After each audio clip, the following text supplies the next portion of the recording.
Hey guys, welcome to my first conversation in Berlin about a good place. I'm welcoming Regina here on the public bench. She picked the bench, so you picked the t-shirt color. I picked the t-shirt color. So like, you hardly see me in the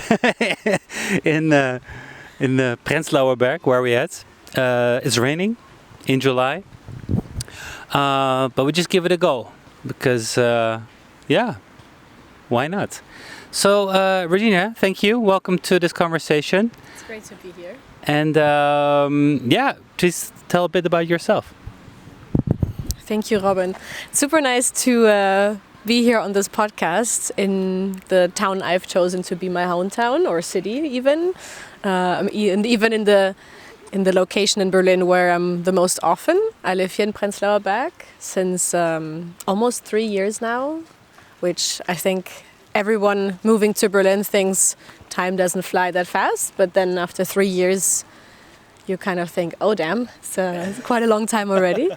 And I'm in a good place right now, I think.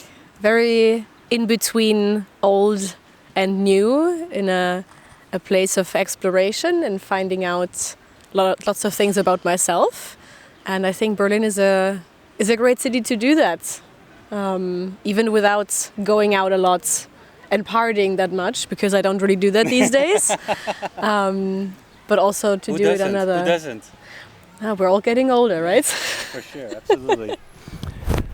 I remember the days going to Berlin only for one reason. My life has also changed ever since visiting Berlin in 2023. But what has drawn to you to come to Berlin, and where else have you been? So I lived and studied in Munich for a while, and I lived in Amsterdam for 3 times actually. So I moved there back and forth 3 times, and I actually spent a whole month in Amsterdam in June, just because I had an itch to come back. But the first time I came to Berlin was to study urban futures. So I'm a designer by trade, and I would actually call myself a designer of urban futures. And I found a master's here after I was some time in Amsterdam. I looked around and saw that's actually the best opportunity for me. It was a super interesting program. It was in Potsdam, so a city a bit outside of Berlin, but everybody told me that you should definitely move to Berlin if you're here already.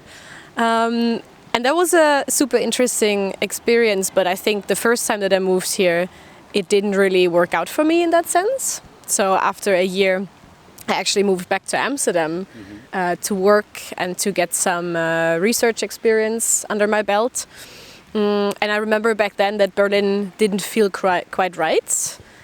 I think it was because I didn't really find that much of a community that I hoped for. I definitely found some friends, but somehow it didn't work out, and I was drawn back again. And looking back, I think it was also because I wasn't living in the right place, literally. So it was both a mental place and a literal place, because in Berlin, I think you really want to move here and have this Kiezleben. So you want to live somewhere where there's a cafe 5 minutes or even less. On the corner.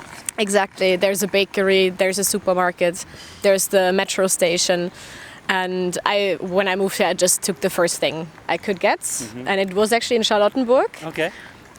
It was great to commuting to uni, but it wasn't really where the life was. And that made a big difference, I think. And now I'm definitely where life is. Which is? Here in Prenzlauer Berg, which people might consider rather boring. Sometimes I feel like I need to get out, but it's the right calm place for me at the moment. So nice.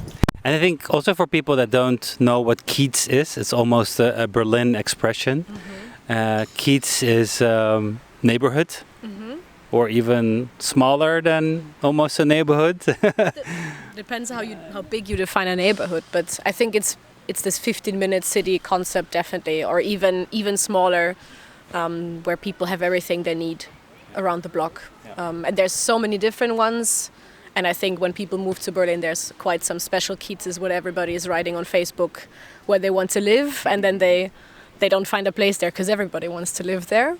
But yeah, we've been doing 15-minute city already before the concept was developed. We're getting lazy. 15 minutes.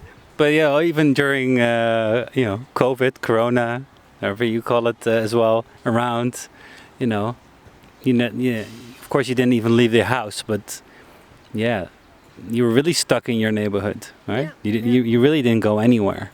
Right? Yeah, I think I discovered I think the first lockdown I was still in Amsterdam, and then I moved here actually in the summer, and then there was a hard winter lockdown, but in Germany it wasn't that hard, so we could still leave the house and walk a bit around, but everything else was closed, of course. And I even have now the feeling when I walk into a certain direction that I've been there too many times during COVID, and I actually get the feeling like, no, I can't stand it anymore. I need to go a different way. The cafe where we actually grabbed our coffee, that was in the lockdown my morning coffee spot, just to get out of the house and then work, but having this one reason a day to get out. But yes, Berlin was a nice city to spend the lockdown in. I think there's definitely been worse places back then. But yeah, so I've been here now since almost 3 years and definitely want to stay longer. I think right now Berlin is a great place to experience calm, and I know my way around now. I know my neighborhoods. I even start recognizing certain people again. I have my gym, I have my routines. But there's definitely going to be coming a time where I think I would like to move within Berlin. Maybe a flat with a balcony. Let's manifest that at this point. Like everyone wants. A balcony, yeah. Is it that hard to get a place with a balcony? I think it's just that my flat is not the most bright. So I think I'm just craving some light, especially if you're working from home a lot or if you spend a lot of time at home. I have great high ceilings, so that's amazing. So that's one of the goals for the coming months, to find a new place, which in Berlin can become a lifetime project actually to move. To move or find a place with a balcony? Both things. No, to even find a place. Wait. Place, balcony, Prenzlauer Berg. Yeah. Maybe even around a different. The corner of your favorite coffee place. Yeah, or maybe a different place, because I think the nice thing about Berlin is that the different neighborhoods and areas really have different vibes. And I think I know a lot of people who moved from one to the other to see something else, to experience something else. And that's definitely worth exploring. So if you ever want to move here for the long term or even short, I think it's always a good idea to stay in different areas to get a bit of a different vibe and to also find what resonates with you. Yeah. It's interesting, because even when visiting Berlin, you're like, okay, which neighborhood should you go to? Like, is it Kreuzberg? I have friends that live in Kreuzberg. I have friends who live in Charlottenburg. And that's already like two different worlds, and it takes a rather long time to get from A to B, right? Yeah. It's really a commitment, and the longer you live here, the more lazy you get. Actually, that's you don't wanna move too much, and everything that's more than 20 minutes away feels rather long. And then when you go to Amsterdam, it's a great feeling that you think, oh, I can be at the end of the city within 30 minutes biking. Yeah. Amazing. Yeah, and that's something that I really have to mentally make a switch, like since I've been here like a couple of days, I'm like, oh, it looks close by on the map, but it still is like 20-25 minute walk, So it is very walkable, but you gotta wear decent shoes to go for a walk. Yeah. So what are you, when we talk about a good place, of course it's the physical side of things, but I also hear with you from what you're saying, it's very much about people, it's about community, it's about a sense of belonging. that kind of thing, huh? Yeah, so when we talk about what makes a city livable or a good place, definitely, of course, everybody has like cities that they're drawn to. I still love Amsterdam. Like, I would love to come back and move back at some point. It's not the right time now. But I think the more you see places, the more you also live and also get older. I think it also helps. It comes with age. You also learn that there's things that can make any city a good place. So of course it's walkability. It's if you can cycle somewhere and not being afraid of being bumped over by a car. I'm starting to wear helmets here again because you just have one head and one life. Yeah, that's your own slogan. Yes. Yeah, there's a discussion if a helmet actually makes it safer to bike, or it just gives the illusion that you're more safe. But yeah, that's to be discussed, I think, still. Yeah. But yeah, definitely, I think my perception of Berlin also changed when I finally got to bike more, because I also didn't do that in Charlottenburg. Maybe because I was too afraid. So that's something no that. Bike lanes? Yeah, no, not really. Like there's one in front of my house, a green one. It's great, 500 meters, I think, and then it's.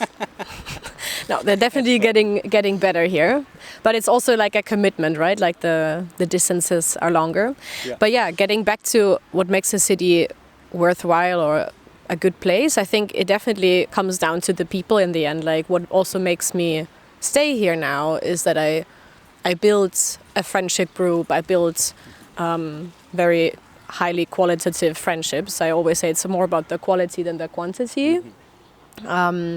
I built routines. I know my gym instructor. I know some people in certain cafes that work there. Even though you don't have like a really thick relationship with them, it's just like seeing the same people over that gives you some kind of ease, I think, and also security.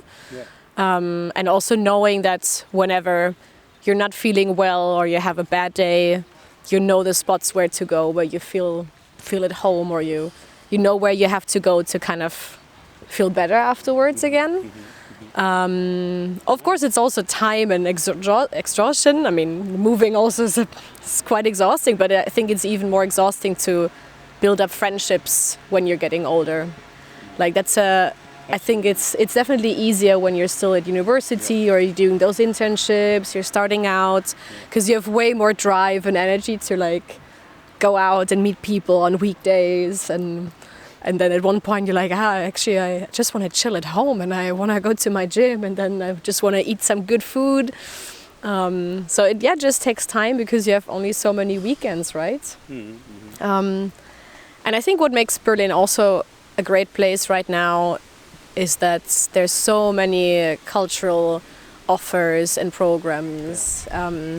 So if I don't want to see anything new, I can stay in the 15 minutes around my place.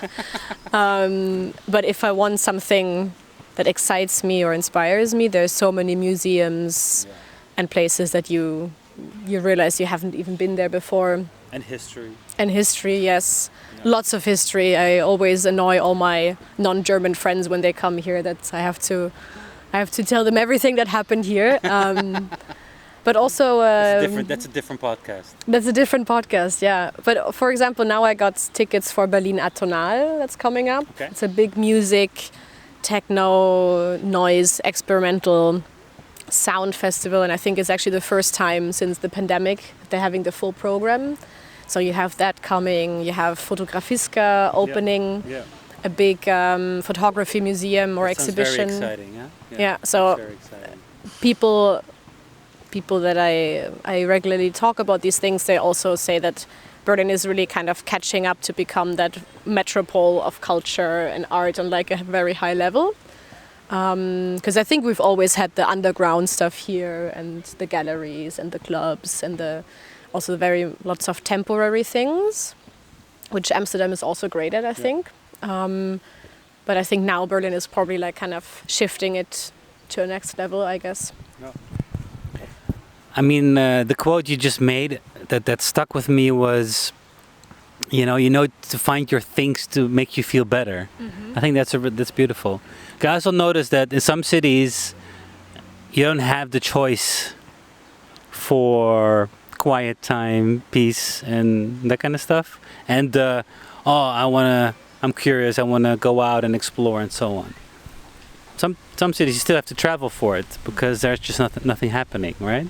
Nobody's seeking for that, especially now we're getting older, looking for the right balance between nature, quietness, chill time versus I need to go to another gallery opening again because it's happening tonight, which it's been quite some years I went to a gallery opening. But I think you need to find that space where you can have both, but it's not too dominant, or you have choice. As you say, you can stay in your Keats and be boring and leave your Keats and then be exciting again. I think that's not every city has those has those on offer. But that's the thing, Berlin is so big that you can live in a Keats neighborhood that is very family-like and chill. I think it even is now I'm at a point now where I would be intimidated by moving to London because even just the thought of being overwhelmed by all these choices is what people used to tell me, that if you move there, everything is so far apart. You have to make choices all the time, and there's so much happening at the same time. And for certain people or in certain life stages, it's definitely amazing to be in such a place. But I think Berlin especially gives you also the choice to not go to any of these big events because they're far away. So you don't have to go to. I wasn't at the Pride parade. I would have loved to go, but it wasn't the right day for me. So I chose not to go. And you can go to a different area of the city and get the calm or the nature or whatever else you need. But I think Berlin, especially, you can definitely find quiet and relaxation if you really need it. I find it at home. If I don't want to stay at home, I go to my gym. They have whirlpools, hot tubs, and a sauna.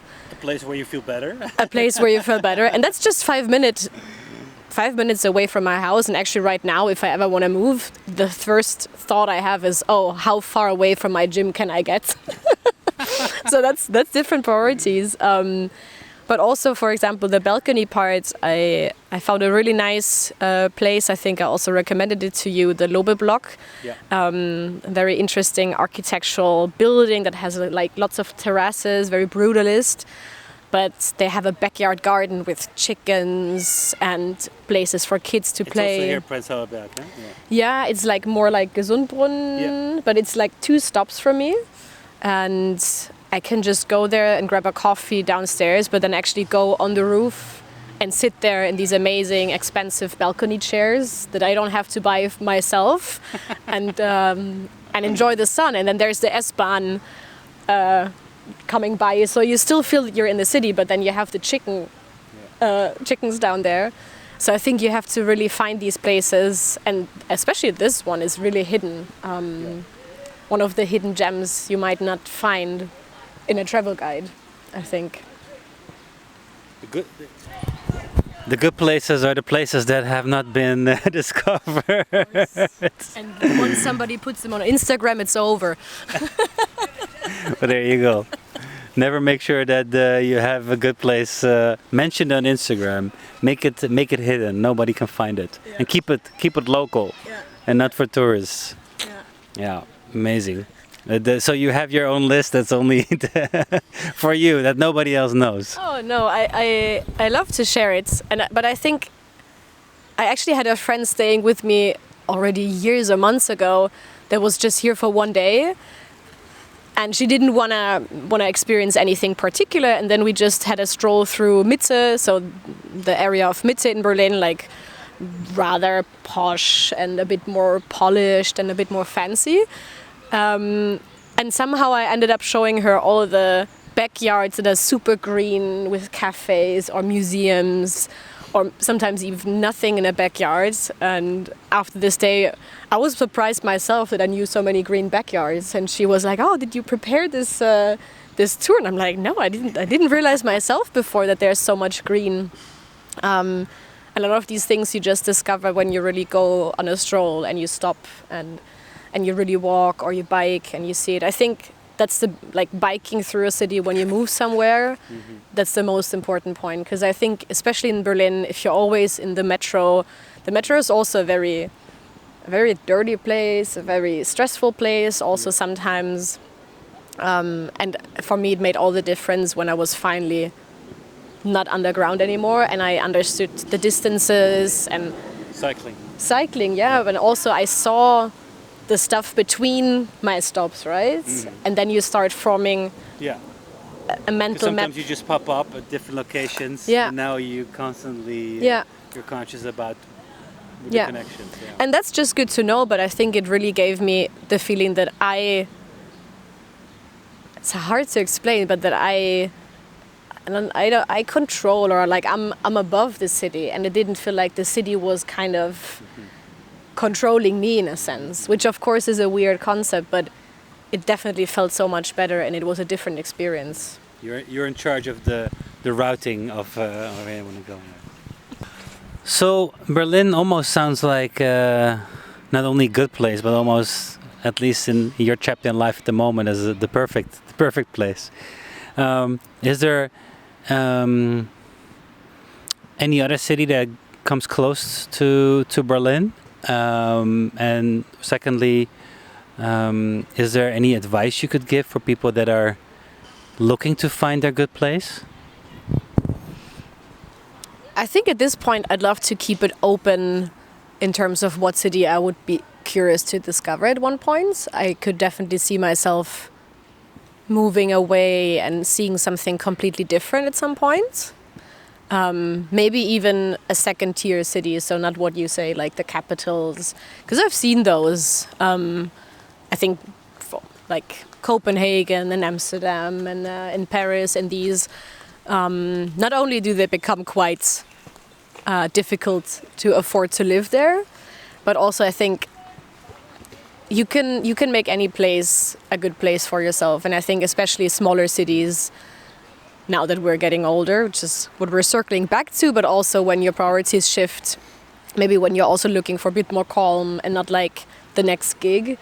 I think there's a lot of second-tier cities that would be great to discover. I've been to Marseille last year just for a holiday, but that's a super interesting place because I guess also a lot of creators from Paris are moving there now because there's so much pressure on Paris, and there's a lot of opportunities, which again comes into play how to let's say gentrify a city but keep locals also in the place where they've been for years. So there's definitely always a tension with the creatives coming in and making a city their places.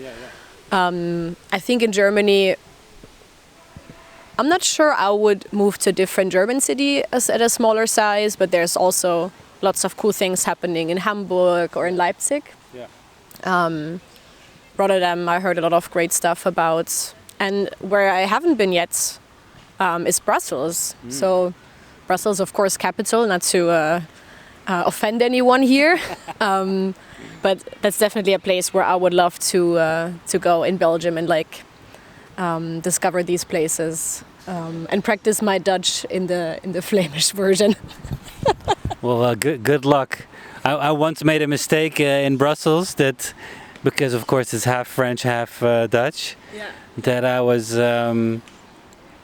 paying for my meal, and then the waiter said bon, and I thought he said bon, which means ticket, receipt.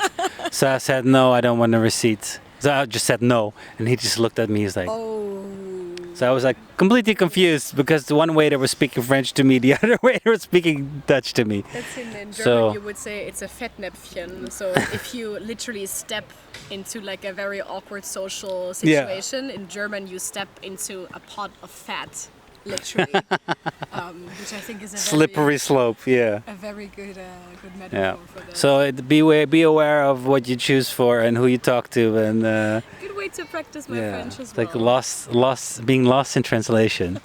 I mean, just to sum it up, I mean, physically you're in a good space, then I mean it's maybe an open door question, but then also are you, mentally in a good state? I mean, you're looking for a lot of things that make you feel better, and yeah, does Berlin provide that to you?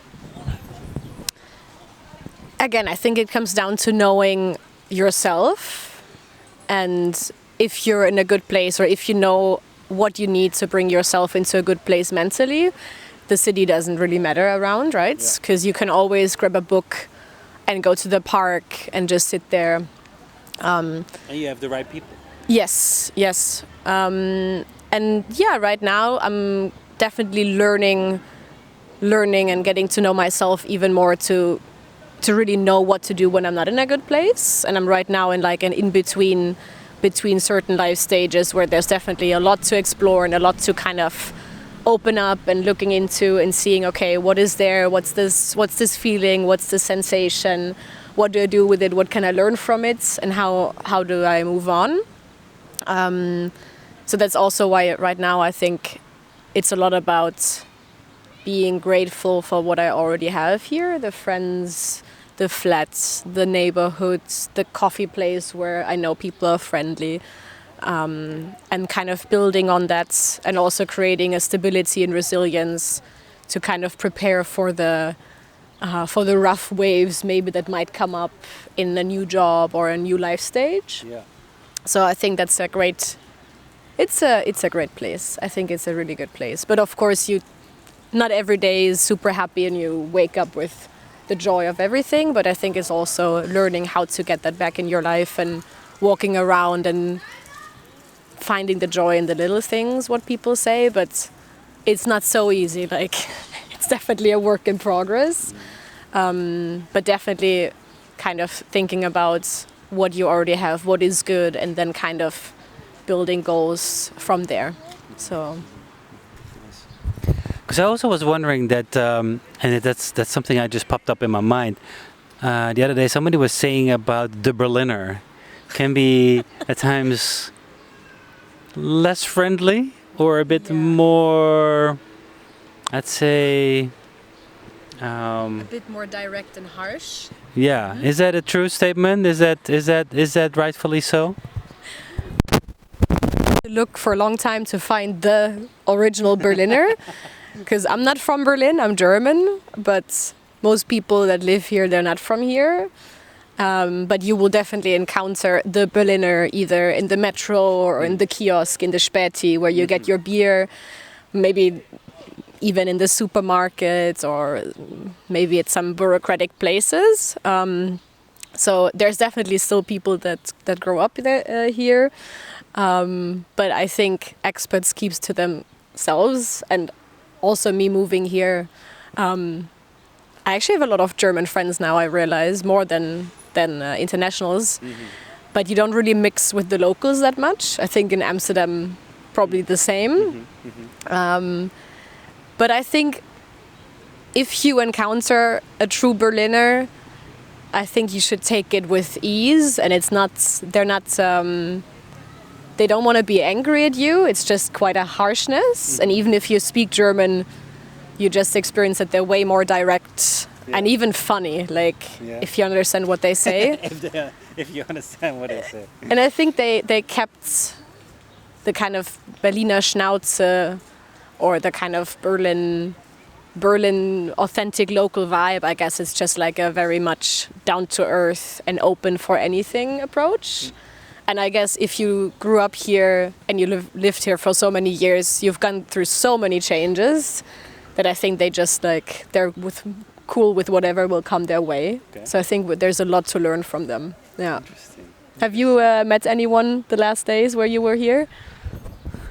Well, I don't know. They don't say I'm a Berliner or ich bin ein Berliner.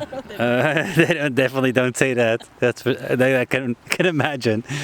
But maybe it's an accent thing that I don't know yet. Although I do speak fluent German, but I don't recognize if somebody is really a Berliner from Berlin or German.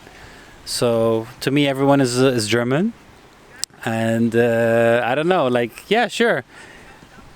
But I sometimes think the older you get, the more harsher and more behavior you get. So I don't know, but it's something that somebody told me. So I just want to investigate that assumption. But seemingly it's also something positive. So yeah, that's great. So what's your verdict if you compare the last time that you've been here and now? How did Berlin transform? I do think Berlin got more crowded. That's something that I feel. I do also see a lot more homeless people. As in, that's my perception of what I observe, seeing on the streets. A lot more.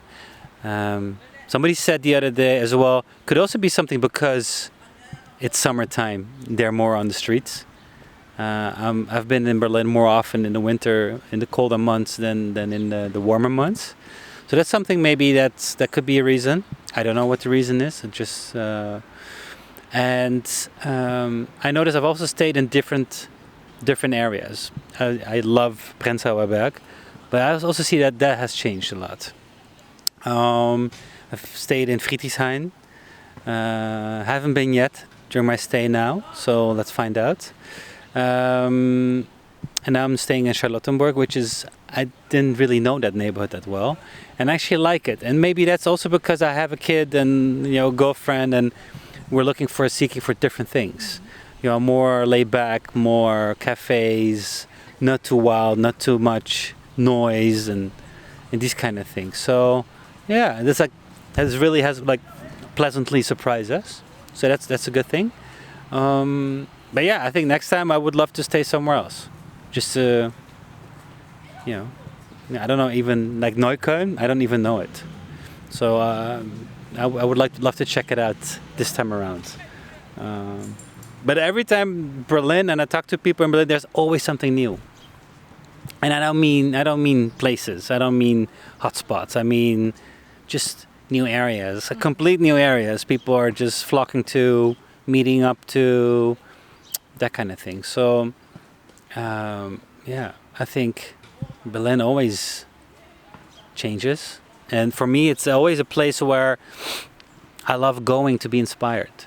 I always feel that I'm creatively fueled when I hit Berlin, and not every city does that to me. So it could be just a little sticker on a wall, or a little saying there. There's, I use my camera, my proper camera for more street photography. I use my phone for all kind of random small things that are stuck to street lights and walls and that kind of stuff. So yeah, I always come back with a lot of inspiration to chew on. Yeah.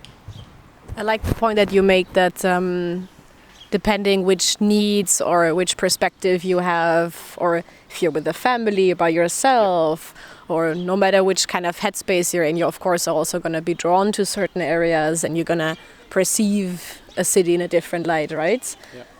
And I think that's the nice thing, maybe also to go back to certain places you've lived before and you maybe didn't like, or maybe you liked them a lot, and then maybe being a bit disappointed because they don't serve you anymore. Yeah. Like maybe you've grown out of certain areas or certain activities, and then it's about, if you want to stay there, finding new things and new things to try, right? Yeah. Like I told you, yesterday I joined this running club for the first time. Yeah.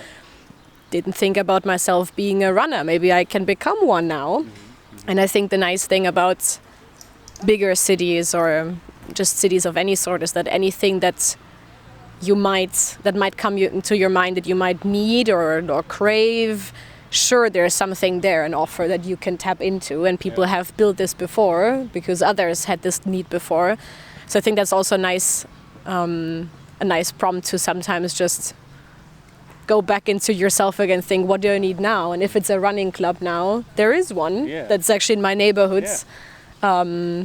And there's more than 100 people running there, and I couldn't believe so many people meeting there every week and running, just because I didn't need it before, right? And now I might join them more often. Yeah, and it's not about running; it's about connection. Mm-hmm. You know, it's about through running you get to know the other people, especially with that same cafe.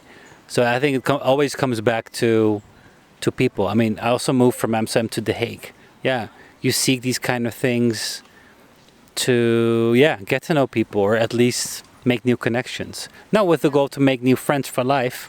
If it happens, it happens. Maybe by now you have friends for life, but it's that extra that sparks a day, I think, as well. Yeah, and you need to get more creative when you're not at uni anymore, or not in school, or you're not in that age where you just accidentally make friends anywhere.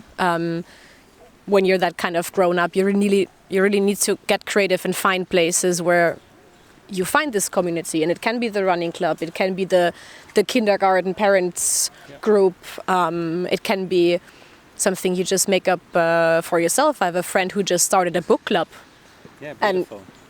And, you know, like we have a WhatsApp group now for swapping clothes. So every once in a while we meet up for that, and then people just add new people, and then it just grows, and then you suddenly have these huge groups where there's just so many people potentially in there that you could connect with. Then you just have to do it, really. But I think what I learned from finding friends or community or acquaintances is just that you always need this little spark of starting a conversation. Yeah.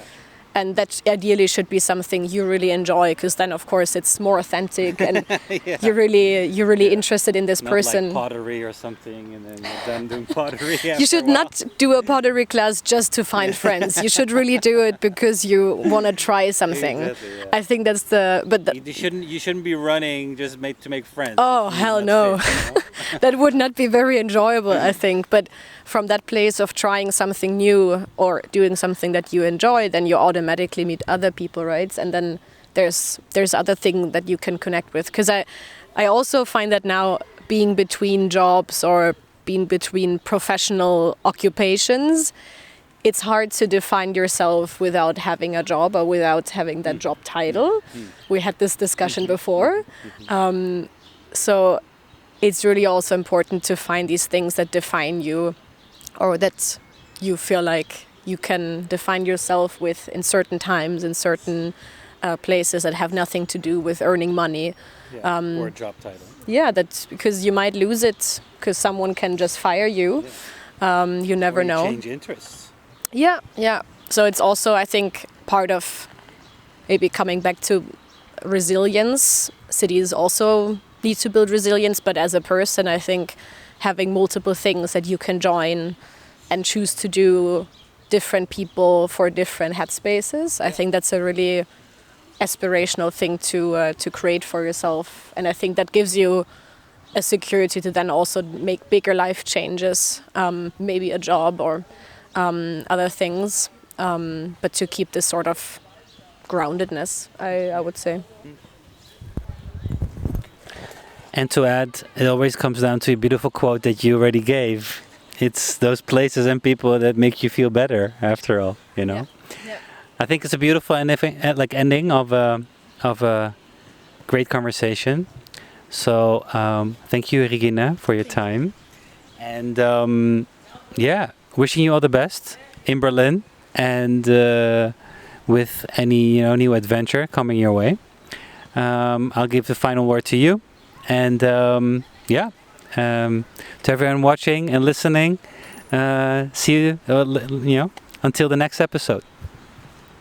Well, I'm just gonna talk about the weather now again. So, I think. Is it gonna hail down now? Yeah, I mean, we were kind of worried that it's gonna start raining, and then we just went with it. And as we see, it kind of started again, it stopped again. In the end, it worked out fine.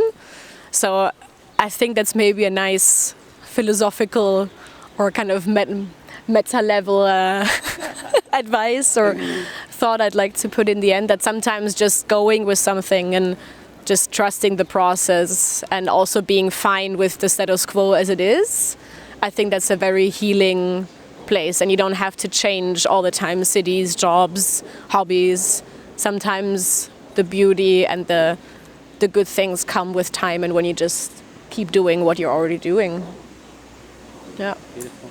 Thanks, Regina. Danke. Danke.